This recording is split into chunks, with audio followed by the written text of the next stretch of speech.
ಇನ್ನು ಸಂಸತ್ ಅಧಿವೇಶನದಲ್ಲಿ ಯೂನಿಫೈಡ್ ಗೈಡ್ಲೈನ್ಸ್ ನಿಯಮದ ಪ್ರಕಾರ 15 ಕಿಲೋಮೀಟರ್ ವ್ಯಾಪ್ತಿ ಮೀರಿ ಕಾರ್ಯನಿರ್ವಹಿಸುತ್ತಿರುವ ವಿತರಕರನ್ನ ತಕ್ಷಣ ನಿಲ್ಲಿಸಲು ಕ್ರಮ ಕೈಗೊಳ್ಳಬೇಕು. ಆ ರೀತಿ ಕಾರ್ಯನಿರ್ವಹಿಸುತ್ತಿರುವುದು ವಿತರಕರ ವಿರುದ್ಧ ತಕ್ಷಣಕ್ಕೆ ಜಾರಿಗೆ ಬರುವಂತೆ ನಗರ ವಿತರಕರು ತಮ್ಮ ಕಾರ್ಯಕ್ಷೇತ್ರದ 15 ಕಿಲೋಮೀಟರ್ ವ್ಯಾಪ್ತಿ ಮೀರಿ ಸಿಲಿಂಡರ್ ವಿತರಿಸುವುದನ್ನ ತಡೆಯುವಂತೆ ಸುತ್ತೋಲೆಯನ್ನ ಹೊರಡಿಸಬೇಕು ಎಂದು ಕೇಂದ್ರ ಪೆಟ್ರೋಲಿಯಂ ಸಚಿವರು ಜೊತೆಗೆ ಪ್ರಸ್ತಾಪ ಮಾಡಿರುವ ವಿಚಾರವನ್ನ ಜೊತೆಗೆ ಕರ್ನಾಟಕ ಎಲ್ಪಿಜಿ ಗ್ರಾಮೀಣ ವಿತರಕರ ಒಕ್ಕೂಟದಿಂದ ಬೆಂಗಳೂರಿನ ಫ್ರೀಡಂ ಪಾರ್ಕ್ನಲ್ಲಿ ಪ್ರತಿಭಟನೆ ಮಾಡಿದ್ದಾರೆ. ಸಚಿವರು ನೀಡಿರುವ ಹೇಳಿಕೆ ಗ್ರಾಮೀಣ ಭಾಗದ ಜನರಿಗೆ ಹಾಗೂ ಸರ್ಕಾರಕ್ಕೆ ಮೋಸ ಮಾಡ್ತಾ ಇದ್ದಾರೆ. ಅದರ ವಿರುದ್ಧ ತಕ್ಷಣ ಕ್ರಮ ವಹಿಸಬೇಕು ಎಂದು ಆಗ್ರಹ ಮೊಳಗಿಸಿದ್ದಾರೆ.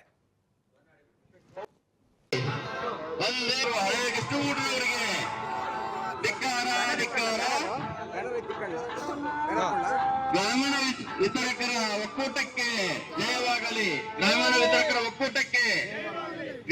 ವಿತರಕರ ಒಕ್ಕೂಟಕ್ಕೆ ವಿತರಕ ಬಂಧುಗಳಾದಂತ ನವೀನ್ ಮಲಪ್ನಳ್ಳಿ ಅವರು ತಮ್ಮ ಇಷ್ಟು ಬಾರ್ಡರ್ ಅಂತ ಇರುತ್ತೆ.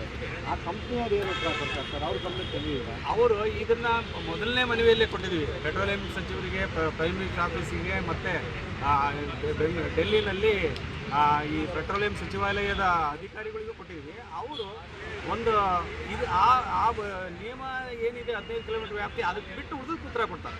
ಇಲ್ಲಿವರೆಗೂ ಹಲವಾರು ಸರಿ ಮನವಿ ಮಾಡಿದ್ರು ಸುಮ್ಮನೆ ಇದ್ದಾರೆ ಹೊರತು ಯಾವುದೇ ಕ್ರಮ ತಗೊಂಡಿಲ್ಲ, ಅದಕ್ಕೆ ಉತ್ತರನೂ ಕೊಟ್ಟಿಲ್ಲ. ನಾವು ಫೆಡರೇಷನ್ ವತಿಯಿಂದ ಲೆಟರ್ ಕೊಟ್ಟಿರೋದಕ್ಕೆ ನೋಡಿ, ಹೊರಗಡೆಯಿಂದ ಬಂದು ರೂರಲ್ ವಿತರಕರಿಗೆ ಏನು ಇವತ್ತು ಸಪ್ಲೈ ಕೊಡ್ತಾ ಇದ್ದಾರೆ. ಅವ್ರಿಗೆ ತಿಳಿದಾಗ ಮಾತ್ರ ಬರ್ತಾರೆ. ನಿಮಗೆಲ್ಲ ಗೊತ್ತಿರುವಾಗ ಹಳ್ಳಿ ಕಡೆಗೆ ವಾರ 15 ದಿವಸ ತಿಂಗಳು ಅಂತ ಅವ್ರು ಟೈಮ್ ಬಾಂಡ್ ಮಾಡ್ಕೊಂಡಿರ್ತಾರೆ, ಅಲ್ಲಿ ಬರ್ತಾರೆ. ಅದಕ್ಕೆ ಅನಧಿಕೃತವಾಗಿ 100, 150, 200 ರೂಪಾಯಿ ತನಕ ಚಾರ್ಜ್ ಮಾಡ್ತಾ ಇದ್ರು. ಈಗ ಅದನ್ನು ಅಧಿಕೃತಗೊಳಿಸೋದಕ್ಕಾಗಿ 15 ಕಿಲೋಮೀಟರ್ ವ್ಯಾಪ್ತಿ ಮೀರಿದ ನಂತರದಲ್ಲಿ ₹1.60 ಹಂಗೆ ಪ್ರತಿ ಕಿಲೋಮೀಟರ್ಸಿಗೆ ಚಾರ್ಜಸ್ಗಳನ್ನು ಮಾಡಿ ಅಧಿಕೃತವಾಗಿ ನಿಮ್ಮ ಹತ್ರ ಕಲೆಕ್ಟ್ ಮಾಡಿಕೊಳ್ತಾರೆ. ಹೊರೆ ಆಗುತ್ತೆ ನಿಮಗೆ. 817 ರೂಪಾಯಿ ಬಿಟ್ಟು ನೀವು ಏನು ಎಕ್ಸ್ಟ್ರಾ ಕೊಟ್ಟರು ಅದು ಹೊರೆ.